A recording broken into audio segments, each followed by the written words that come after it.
Okay guys, are you ready to read more of our book, A Bear Named Trouble by Marion Dane Bauer? We are a little more than, we're probably about 2/3 of the way finished. We're on chapter 10 today, but because it's Monday, let's recap just a little bit so you remember what happened during our last chapter. So last week, we learned how Bear got his name. He earned the name Trouble by sneaking into the zoo and killing Mama Goose. And I talked with you guys last week when we FaceTimed about whether or not you thought that the bear intended to kill Mama Goose. And I think that he didn't. I don't think that he meant to kill her. I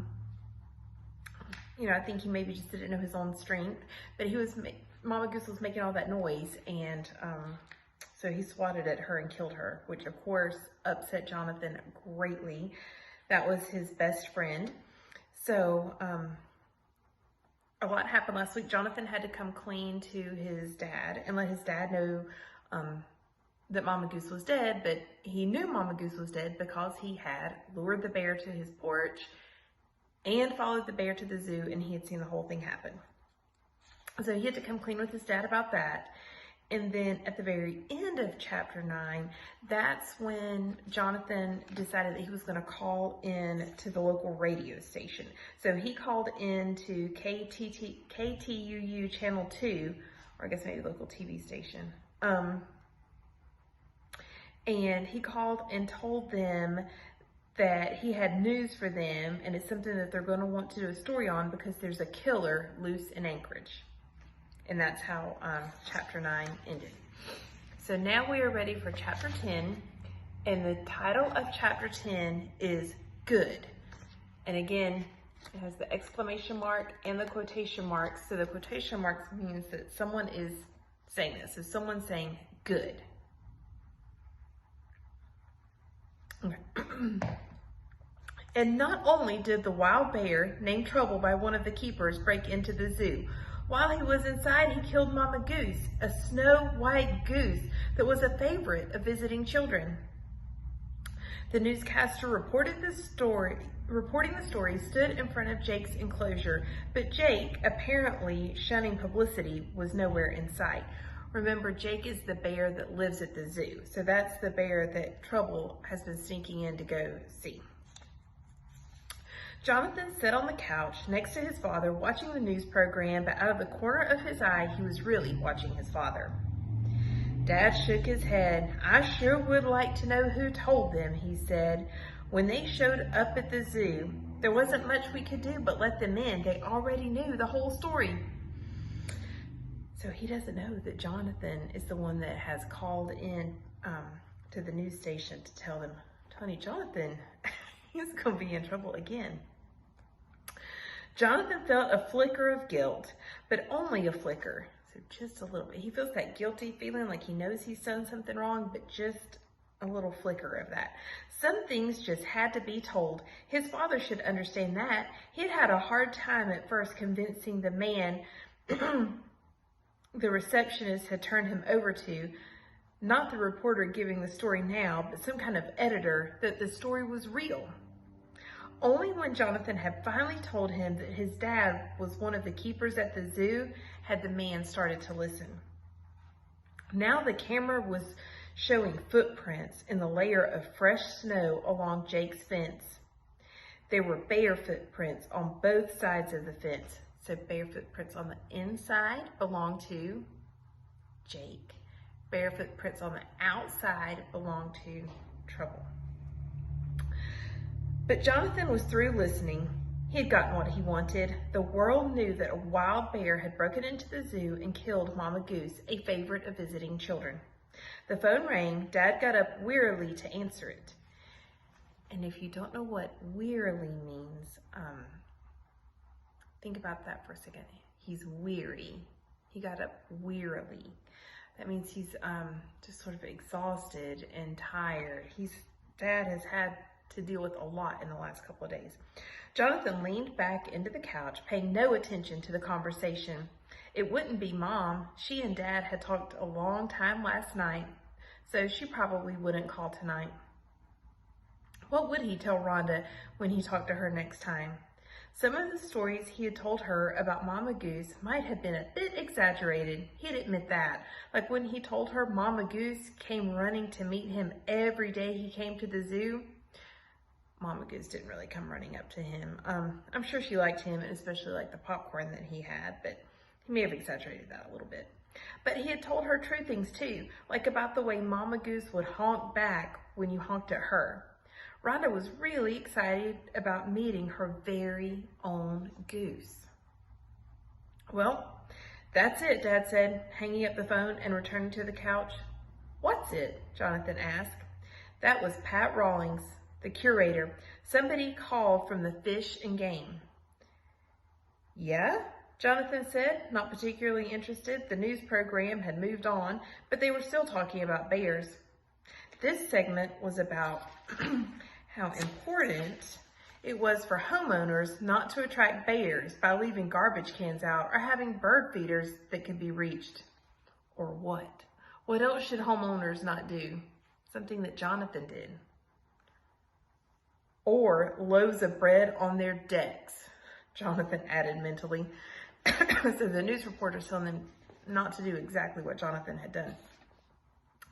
The newscaster was saying that about 250 black bears lived in the Anchorage area, but about 60 brown bears too.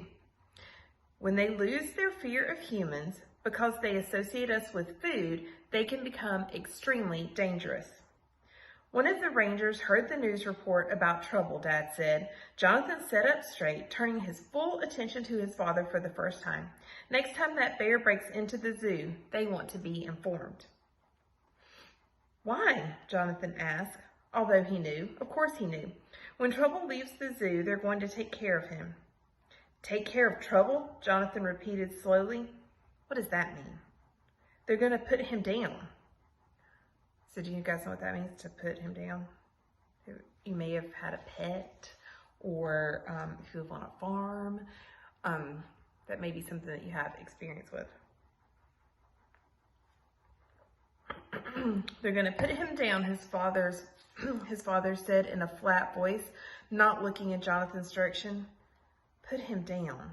For an instant, Jonathan felt as though he had been kicked in the gut. Put Trouble down? Off him? Kill him? So Trouble would end up as dead, as limp, as useless as Mama Goose. So what do you guys think about that? They're saying that once the bears have gotten used to humans, that they can be dangerous. And now that they know that he's sneaking in and out of the zoo, they're saying that next time he comes around, they're going to put him down, which means to kill him. Why can't they just take him away someplace so far that he can never come back here? Because they have a firm policy, his father said. Once a bear loses his fear of people, he'll get into trouble wherever he goes. He's too dangerous to be allowed to live anywhere. Bears like that have to be destroyed. So these are all synonyms. Put him down, off him, kill him, destroy him. All this means there will be no more trouble. Jonathan's head spun. For a moment, he thought he might be ill, but he drew himself up and took a wavering breath. Good, he said. He said it as though he meant it too. So there's the title right there of our chapter, the good in quotation marks with the exclamation mark. And it says here, he said it as though he meant it. So do you think that he really means it, given what it's saying here, that he feels like he's going to be ill? It says he feels like he got kicked in the gut. After all, Trouble would only be getting what he deserved, wouldn't he? So it seems like Jonathan's kind of wrestling with that decision now, because he's the one that lured Trouble to the porch with the bread. He's the one that followed Trouble to the zoo and told his dad about him. He's the one that called the TV station. And now that he's done all these things, he's learned that the result is going to be they're going to come kill Trouble. Now we're back to what Trouble's doing. Trouble stood outside the fence to Jake's enclosure. Trouble stood outside the fence to Jake's enclosure and moaned softly. The older bear, apparently having tired of the nightly encounters, didn't respond. He didn't even emerge from his den. And emerge means like come out. So he's inside his den. And Trouble comes to the fence and he doesn't even get up or come out. Trouble would have dug under his fence too. But unlike the perimeter fences that were meant only to keep humans out, the fence enclosing the animals were set in concrete. So he can't dig his way in to go actually be with Jake, which is what he really wants. Finally, the young bear sat, then after another long period of waiting, curled into a ball right there, tight against the fence that kept him separated from Jake. He was miserable. He wasn't finding enough food, and his stomach roared at him.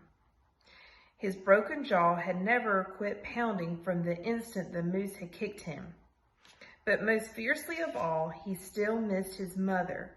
More than he wanted the pain to go away, more than he wanted food to fill his empty belly, he was still a very young bear, and he wanted his mother.